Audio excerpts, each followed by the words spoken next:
teman-teman, akhirnya kita sampai juga ya di pembahasan yang terakhir nih mengenai dimensi hubungan antar kelompok, yaitu dimensi sikap.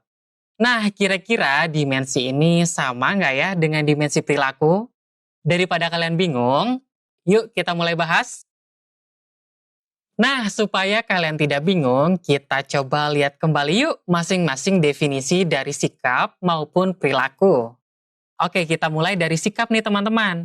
Sikap adalah kecenderungan individu untuk merespon dengan cara yang khusus terhadap stimulus atau rangsangan yang ada di lingkungannya.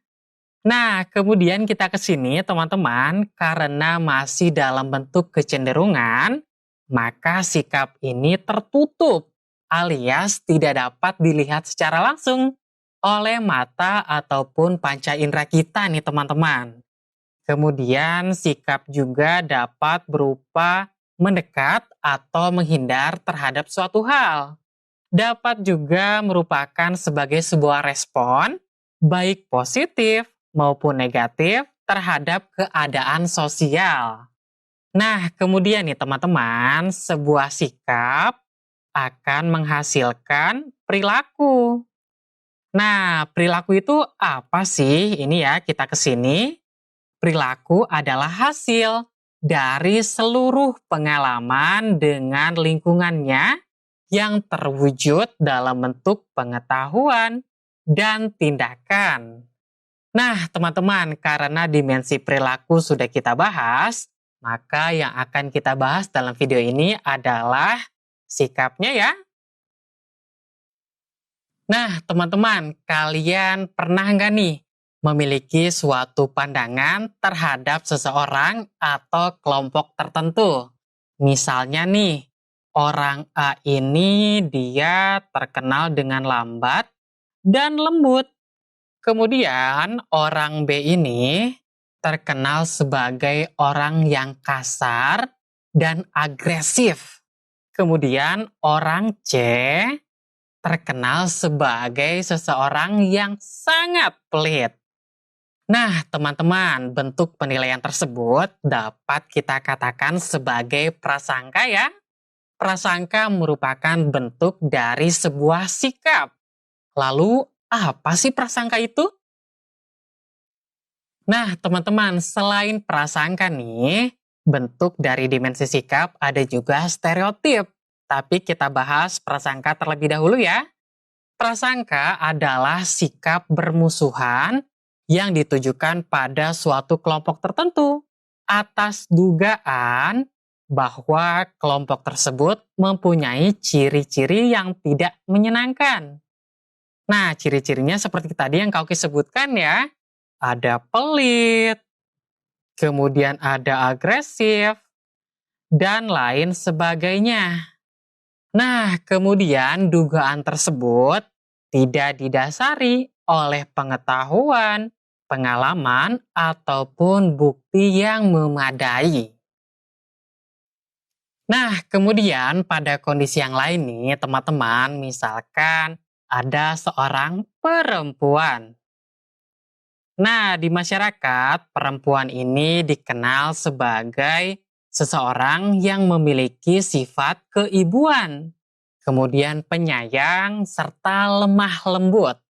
Tapi ternyata tidak semua perempuan memiliki sifat seperti itu. Nah, kalau fenomena yang ini nih dapat kita katakan sebagai stereotip ya teman-teman.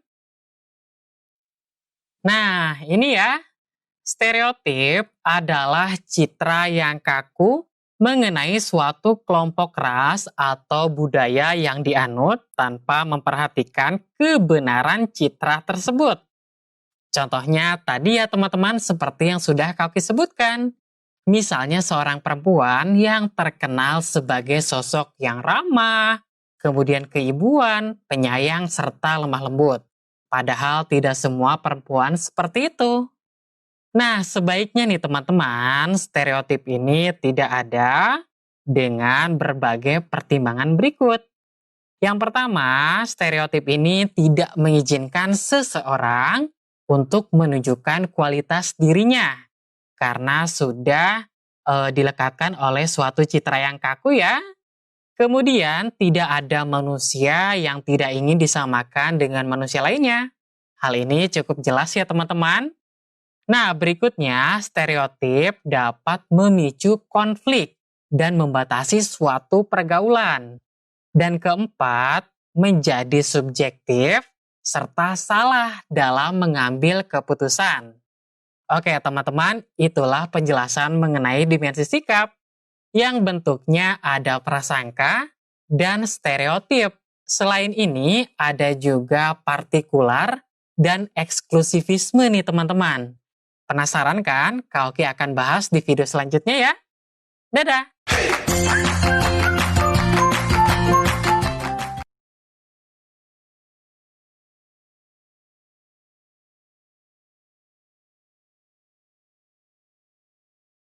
Halo teman-teman, kita masih membahas mengenai dimensi sikap dalam hubungan antar kelompok ya. Nah, sekarang kita akan membahas mengenai partikularisme terlebih dahulu nih. Oke teman-teman, sekarang Kak Oki mau cerita terlebih dahulu nih. Jadi beberapa hari yang lalu teman Kak Oki bercerita bahwa dia telah melamar pekerjaan. Ini ya, melamar pekerjaan di suatu perusahaan, khususnya misalkan perusahaan perjalanan wisata atau tour and travel. Nah, ternyata dia ditolak nih teman-teman. Ditolak ya. Kemudian karena penasaran, akhirnya dilakukan suatu penelusuran terhadap penolakannya tersebut. Ternyata nih setelah ditelusuri, perusahaan ini hanya menerima orang-orang yang memiliki latar belakang sama alias dari etnisnya saja ya, etnis yang sama. Etnis atau ras yang sama saja. Nah, dalam konsep sosiologi nih, fenomena ini dapat kita katakan sebagai partikularisme. Partikularisme adalah sistem yang mengutamakan kepentingan pribadi di atas kepentingan umum. Itu ya, teman-teman. Nah, kecenderungan partikularisme ini adalah mementingkan kepentingan pribadi ya, atau kepentingan kelompok di atas kepentingan bersama. Itu adalah kecenderungannya. Kemudian partikularisme ini juga berkaitan dengan bagaimana seseorang berperilaku dalam situasi tertentu. Misalnya, orang atau seseorang akan memperlakukan keluarga, teman, dan in-group lainnya sebaik mungkin yang dia bisa.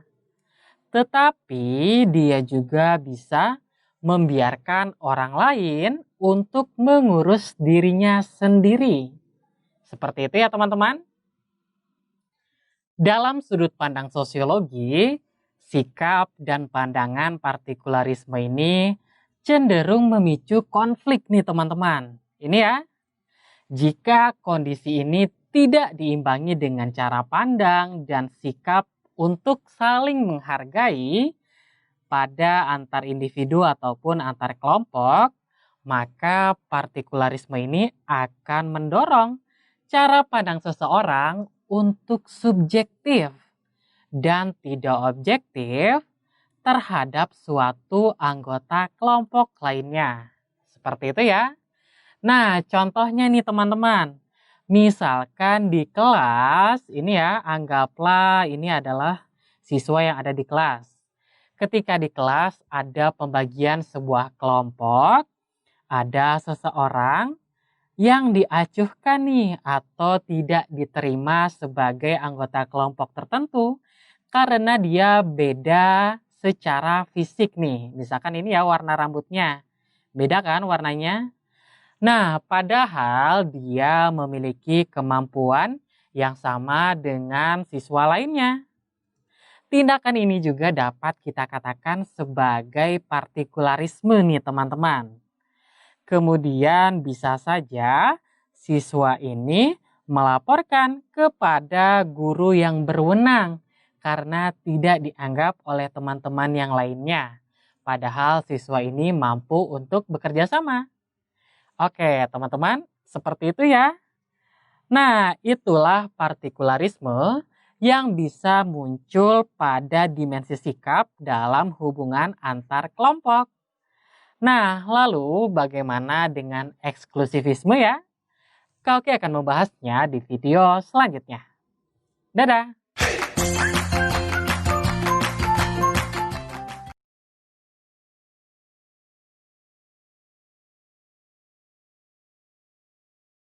Kita akan bagian dari dimensi sikap. Di video ini kita akan belajar tentang eksklusivisme yang juga merupakan bagian dari dimensi sikap ya. Oke, kita langsung mulai. Di sini Kaoki sudah menampilkan beberapa gambar atau ilustrasi maksud Kaoki. Nah, teman-teman, siapa di antara kalian yang pernah merasa ketika di sekolah misalkan ya, ini sekolah. Nah, ketika di sekolah, kalian ingin bergabung dengan suatu kelompok atau kelompok tertentu, kemudian kalian mendekati kelompok tersebut, tetapi kalian mendapat penolakan dari kelompok tersebut, baik secara langsung maupun secara halus, atau kelompok tersebut ketika didekati malah menjauh. Akhirnya kalian bertanya-tanya kan, kenapa ya kelompok tersebut menjadi seperti itu ketika didekati? Nah, ternyata dalam konsep sosiologi, fenomena tersebut dapat dikatakan sebagai eksklusivisme ya teman-teman, yang merupakan bagian dari dimensi sikap. Lalu, apa itu eksklusivisme? Nah, Kauki akan bahas di slide berikutnya nih. Nah, ini dia. Eksklusivisme adalah paham yang mempunyai kecenderungan untuk memisahkan diri dari masyarakat. Nah, seperti itu ya teman-teman. Kata kunci yang bisa kita ambil adalah memisahkan diri dari masyarakat. Nah, maksud memisahkan diri di sini itu bukan berarti membelah diri seperti amuba dalam konsep biologi ya. Bukan seperti itu. Tapi menjauh atau melindungi diri atau melindungi suatu kelompok dari kelompok lainnya. Nah, ada beberapa faktor yang menyebabkan terjadinya eksklusivisme. Pertama yaitu kecemburuan sosial, kemudian ada perbedaan status dan peran sosial, kemudian ada perasaan kelompok sendiri paling baik daripada kelompok lain. Nah, selain itu juga, ciri-ciri utama kelompok eksklusivisme adalah mengutamakan kepentingan pribadi dan memiliki sikap khusus yang disepakati kelompok. Adapun contoh lain dari eksklusivisme ini misalkan adanya perbedaan ini ya, misalkan Kauki bahasa ini, perbedaan status dan peran sosial. Dalam masyarakat ada suatu kelompok yang memiliki status sosial ekonomi yang tinggi atau sederhananya dikatakan sebagai kelompok orang kaya. Ada juga kelompok yang memiliki status sosial ekonomi yang rendah atau secara sederhana bisa dikatakan sebagai kelompok orang yang miskin atau yang tidak berada. Seperti itu ya teman-teman. Nah, biasanya kelompok orang kaya ini akan mengeksklusifkan diri, akan memisahkan diri dari masyarakat. Seperti itu ya, atau menjaga jarak dari kelompok yang berada atau memiliki status sosial yang rendah. Nah, eksklusivisme juga memiliki sebuah dampak. Tentunya ada dampak positif, ada juga dampak negatif. Nah, dampak positifnya, masyarakat tetap mempertahankan kebudayaan kelompoknya karena beranggapan bahwa kebudayaannya yang paling baik dan harus dipertahankan. Nah, dari sini adanya tujuan agar kelompok tersebut tetap eksis atau ada. Seperti itu ya teman-teman. Kemudian di sisi lain dampak negatifnya, sikap defensif tadi akan membuat kelompok tersebut menjadi tertutup, sehingga sulit melakukan perubahan. Kalau positifnya dapat mempertahankan kebudayaan, negatifnya adalah menjadi tertutup sehingga sulit melakukan perubahan. Nah, contoh lain dari eksklusivisme yang bisa kita temukan adalah terjadi pada masyarakat suku tradisional atau kelompok tradisional suku Baduy misalkan. Nah, pada masyarakat suku Baduy ini, dia dikatakan eksklusivisme karena memisahkan diri dari masyarakat. Di samping karena jarak atau wilayah atau geografisnya memang memisahkan diri dari masyarakat, mereka juga memiliki tujuan untuk ini, agar tetap eksis, agar bisa mempertahankan kebudayaannya dengan memegang teguh adat atau pikukuh yang dimiliki oleh kelompok tersebut. Nah, di sisi lain, karena memisahkan diri, akhirnya kelompok tersebut menjadi tertutup, sehingga sulit melakukan perubahan. Jadi adanya berbagai perkembangan teknologi dan informasi sulit untuk masuk ke dalam masyarakat tersebut karena tertutup dan melindungi diri atau memisahkan diri dari masyarakat. Oke, teman-teman, seperti itulah eksklusivisme yang merupakan bagian dari dimensi sikap. Berbagai dimensi sudah kita bahas nih teman-teman. Sebelum kalian beralih ke journey berikutnya, Kak Oki akan mengulas sekali lagi tentang dimensi dalam hubungan antar kelompok. Dadah!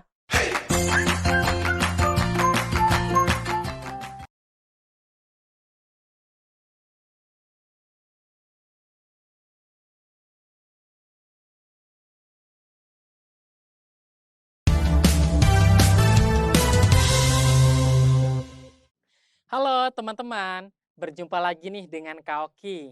Di video sebelumnya, kalian telah belajar berbagai dimensi yang terjadi dalam hubungan antar kelompok. Di video ini, Kak Oki akan mengulasnya sekali lagi ya. Yuk, kita ulas. Kamanto Sunarto berpendapat bahwa ada berbagai dimensi hubungan antar kelompok ya teman-teman. Dimensi yang dimaksud adalah sudut pandang atau perspektif dalam konteks hubungan antar kelompok. Dimensi tersebut diantaranya adalah dimensi sejarah, institusi, gerakan sosial, perilaku, perilaku kolektif, dan dimensi sikap. Seperti biasa, Kak Oki akan membahasnya satu persatu ya teman-teman agar kalian dapat memahaminya dengan jelas. Pertama, yaitu dimensi sejarah. Dilihat dari dimensi sejarah, hubungan antar kelompok akan mengarah kepada tumbuh dan berkembangnya suatu hubungan antar kelompok. Maksudnya adalah dimensi sejarah digunakan untuk melihat perkembangan hubungan antar kelompok dari yang sederhana sampai ke tahap yang kompleks, serta kapan dan bagaimana terjadinya kontak pertama antara suatu kelompok dengan kelompok yang lain, yang kemudian berkembang menjadi hubungan dominasi terhadap kelompok lainnya. Hubungan ini menimbulkan berbagai stratifikasi seperti stratifikasi etnik, jenis kelamin, dan usia. Kedua, dimensi institusi. Dilihat dari dimensi institusi, hubungan antar kelompok yang terjadi biasanya dapat berupa institusi politik dan ekonomi ya teman-teman. Maksudnya adalah ada aturan yang terjadi pada hubungan antar kelompok, berupa aturan dari institusi ekonomi dan politik. Institusi ekonomi berkaitan dengan berbagai aturan pemenuhan dan kerjasama antar kelompok. Dan institusi politik berkaitan dengan aturan kuasanya kelompok tertentu yang harus dipatuhi oleh kelompok lain. Tujuan dari adanya institusi tersebut adalah untuk menjaga stabilitas antar kelompok dan terpenuhnya kebutuhan dari setiap kelompok. Ketiga, dimensi gerakan sosial ya teman-teman. Gerakan sosial ini bisa bermacam-macam bentuknya. Apabila dilihat berdasarkan tipe perubahan dan besarnya perubahan yang dikehendaki, maka ada 4 gerakan sosial, yaitu alternative social movements, redemptive social movements, kemudian reformative social movements, dan transformative social movements. Berbagai kelompok, baik itu kelompok agama, genealogi, kepentingan, dan lain sebagainya, memiliki tujuan dan ketertarikan yang sama terhadap suatu isu atau fenomena tertentu. Kemudian mereka bersatu dan membentuk berbagai jenis gerakan sosial, mulai dari alternative social movements hingga transformative social movements. Keempat, dimensi perilaku. Yang termasuk dalam dimensi perilaku adalah perilaku suatu kelompok terhadap kelompok lain. Misalnya perilaku diskriminatif dan pemeliharaan jarak sosial yang ditujukan pada anggota kelompok. Diskriminasi merupakan perlakuan perbedaan terhadap orang-orang yang memiliki kategori tertentu seperti warna kulit dan ciri-ciri fisik biologis lainnya, yaitu ras, jenis kelamin, penyandang cacat tertentu, agama, daerah, etnik, dan lain sebagainya. Kelima, dimensi perilaku kolektif. Perilaku kolektif merupakan tindakan bersama oleh sejumlah orang yang besar atau banyak, bukan tindakan individu semata. Perilaku kolektif dipicu oleh rangsangan atau motif yang sama, yaitu terdiri atas suatu peristiwa, ide, dan benda. Keenam, dimensi sikap. Sikap merupakan kecenderungan individu untuk merespon dengan cara yang khusus yang ada dalam lingkungannya. Dalam dimensi sikap ini ada beberapa bentuk yang muncul, yaitu prasangka dan stereotip. Prasangka atau prejudice merupakan sikap permusuhan yang ditujukan pada suatu kelompok tertentu atas dasar dugaan bahwa kelompok tersebut mempunyai ciri-ciri yang tidak menyenangkan. Sikap ini dinamakan prasangka karena tidak didasari oleh pengetahuan, pengalaman, ataupun bukti yang memadai. Sedangkan stereotip merupakan suatu konsep yang erat kaitannya dengan konsep prasangka. Orang yang melakukan stereotip terhadap kelompok lain cenderung berprasangka terhadap kelompok lain. Nah, stereotip adalah citra yang kaku mengenai suatu kelompok ras atau budaya yang dianut, tanpa memperhatikan kebenaran citra tersebut. Selain prasangka dan stereotip, bentuk lain yang ada dalam dimensi sikap ini adalah partikularisme dan eksklusivisme. Partikularisme adalah sistem yang mengutamakan kepentingan pribadi di atas kepentingan umum atau aliran politik, ekonomi, kebudayaan, daerah, atau kelompok khusus. Ada juga pendapat yang mengatakan bahwa partikularisme ini berkaitan dengan bagaimana seseorang berperilaku dalam situasi tertentu. Ingat ya, kecenderungan partikularisme adalah mementingkan kepentingan pribadi atau kelompok di atas kepentingan bersama. Dan eksklusivisme adalah paham yang mempunyai kecenderungan untuk memisahkan diri dari masyarakat. Ingat ya kata kuncinya teman-teman, memisahkan diri. Memisahkan diri di sini maksudnya bukan membelah diri kalian menjadi dua, seperti amuba dalam konsep biologi ya. Ciri-ciri utama kelompok eksklusivisme adalah mengutamakan kepentingan pribadi dan memiliki sikap khusus yang disepakati kelompok. Baiklah teman-teman, berbagai dimensi hubungan antar kelompok telah kita ulas, mulai dari dimensi sejarah hingga dimensi sikap. Sampai jumpa di journey berikutnya ya. Belajar sosio bareng Kak Oki, jadi tahu, makin tahu, masyarakat.